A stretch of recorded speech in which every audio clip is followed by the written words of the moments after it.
What if makatunong kag barumbada, paligkera og way delikadesa nga asawa? Unungan pa ba nimo siya? Tawagan na lang ko sa pangalang Harold DJ Sam. 31 anyos ko ug dunan ako'y 7 ka mga anak.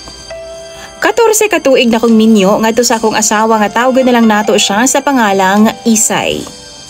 Magulang na ko sa katuig ang ako ang asawa. Ana siya karon sa 32 anyos.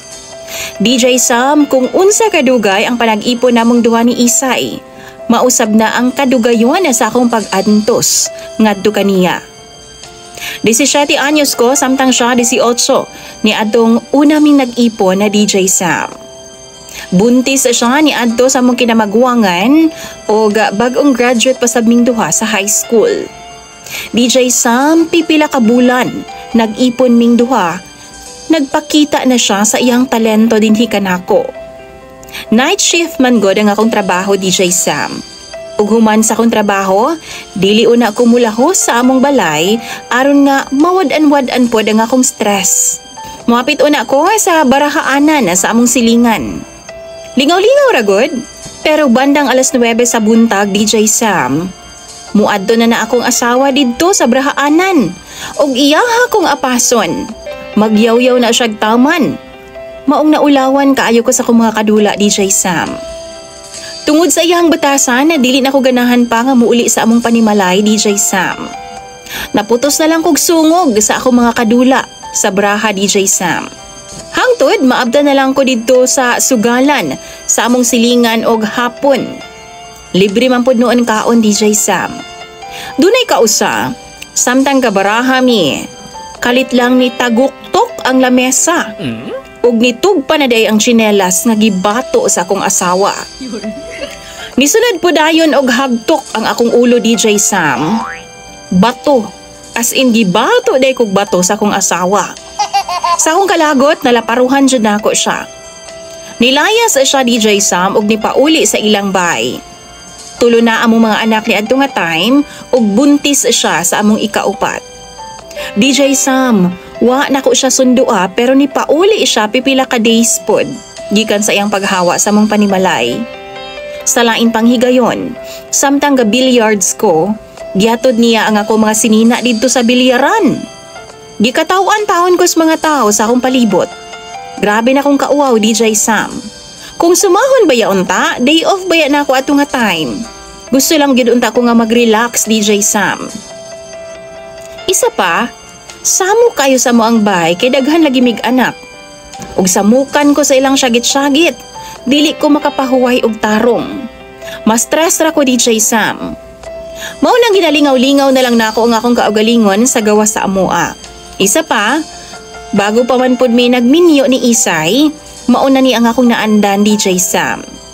Nagtulang ko nga dawat jud niya ang tanan. Apanwa di ay tungod gusto niya, sa balay lang ko mag-star og mutabang lagi daw kog atiman sa among mga anak. Iyaha man ang trabaho, DJ Sam. Siya man ang asawa.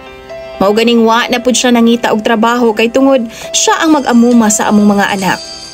Ang pinakalagot jud nako nga na-experience sa iyaha, DJ Sam, maong napikhan ako siya taman. Kay kaning akong asawa, gipalitan ako siya og sudan. Kanang isda ba, DJ Sam, usa ka kilo bago ko moadto sa bilyaran. Pag abot na ko, nanlabas siya ato nga time og nagligo sa among mga anak sa gawas sa among bay. Wa siya kabantay nga milakaw ko. Apan taod-taod, giapas na ko sa akong anak nga nagdaog kaldero ug ang isda nga 1 ka kilo, DJ Sam. Napungot jud ko pag-ayo. Pag uli na ako, nasagpaan ako ang akong asawa. Apan siya pa hinuon ang nasuko og taman. Sakit kayo sa dughan, DJ Sam, nga ako man unta ang nangita sa panimalay para na ami kaunon. Pero wa nay respeto ang akong asawa ug mauna ang nakita sa akong mga anak. Tungod sa kalagot niya sa kuha, DJ Sam, napasakitan nako siya. Gitiunan pud ko niya kutsilyo, kay gikapoy na pud daw siya nako. Gikuha niya ang baso o gibuak sa akong atubangan. Nagtuo siguro siya nalisang ko sa iyang gibuhat. Naglagot ko pag-ayo, DJ Sam, maong niduol ko sa among kusina o gipamuak na ko tanang gamit namo. Kutsara, baso o plato ug wa na ko'y gibilin. Samtang siya, gihuwad pud ang bugasan og naipon nas ulingan namo DJ Sam. Para nako, wa na gyud mi kalinaw sa among pamilya. Sige na lang siya giyaw-yaw sa ako Paminaw na ako, dili na jud mi magkasinabot duha sa akong asawa. Dili pud ko makauli sa akong pamilya DJ Sam kay pati sila nangasuko na pud nako. Di na pud sila mo dawat kay lagi iresponsable daw ko nga pagkabana og amahan na sa akong mga anak. Gikaulaw ko nila DJ Sam tungod sa mga sulsul og sumbong sa akong asawa. DJ Sam, mauna akong gikalibgan karon kay nawad-an na jud kog paglaom nga ma-okay pa og malinawon ang among pamilya. Nawad-an ako gugma ngadto sa akong asawa. Labi pa karon nga duna na ako'y nakaila nga tawgon na lang nato siya sa pangalang Glory. Nagtrabaho ni siya sa videokihan na DJ Sam. Didto pod mi nagkaila. Oo, GRO siya ug usa ka single mom. Pero wa niya gigusto ang iyang trabaho kay lagi, dala lang daw sa panginahanglan nilang mag-ina. Naluoy kaayo ko nila DJ Sam maong ginatunulan sab nako ginagmay nga budget. DJ Sam, si Glory ug ang ako ang asawa layo ra kaayo. Kay buutan og malumanay si Glory nga ri kanako. Mao nang usahay kay Glory na lang ko mag-ulian. Malinawon pa ang akong paminsar. DJ Sam, gusto na akong buwagan ang akong asawa. Pero ang problema kay magsumbong-sumbong mandayon siya sa akong mga ginikanan. Gikapoy na ko niya. Og magsuporta na lang unta ko sa akong mga anak, apan unsaon man ako. Tambagi daw ko ninyo be mga followers ni DJ Sam? Harold.